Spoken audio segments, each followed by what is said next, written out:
আহিছিলোঁ ডিব্ৰুগড়, তিনিচুকীয়া, যোৰহাট আৰু এতিয়া আহি আমি শিৱসাগৰ পালোঁহি। এতিয়া শিৱসাগৰ আজি জাষ্ট অলপ আগত গাড়ীৰ পৰা নামিলোঁ।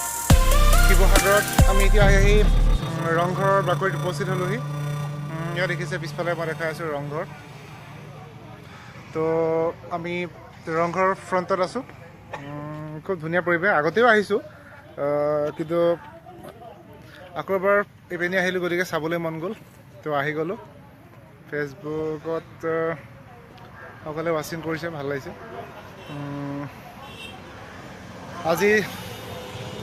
আজি ইভিনিং আমি ইয়াৰ পৰা যাম ঘৰলৈ।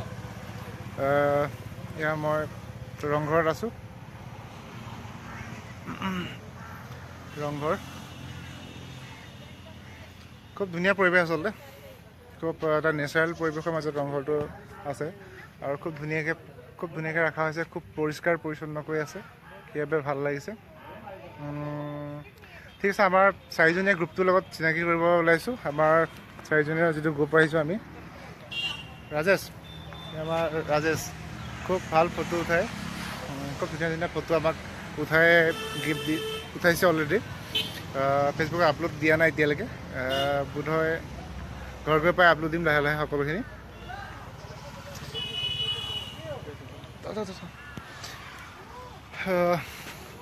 মোৰ লগত মোৰ বন্ধু ৰাজেশ ফ্ৰম হোজাই। কিবা অকণ কৈ দিয়া, কেনেকুৱা লাগিল আহি?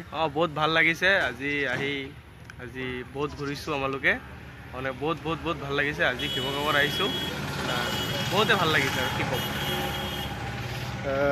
তাকো এইবাৰ আচলতে প্ৰথমবাৰৰ কাৰণে আমি লগ পাইছোঁ, খুব ভাল লাগিছে। তো আমাৰ ষ্টাফৰ হয়, ফ্ৰেণ্ড হয় ৰাজু।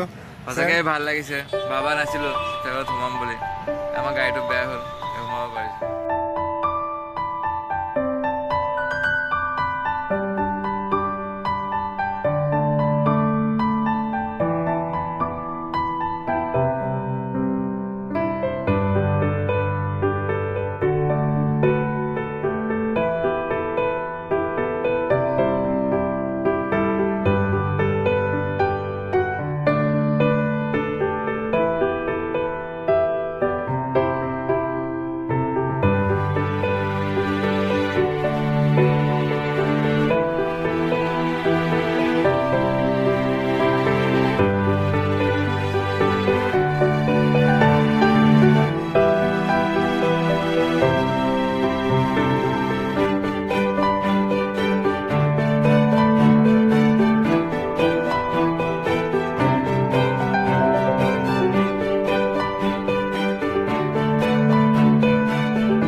এতিয়া 11 12 এখন তোমালোকে কাৰেংঘৰটো চাই আহিব পাৰিবা এইপিনে নাজিৰা মাৰ্কেটে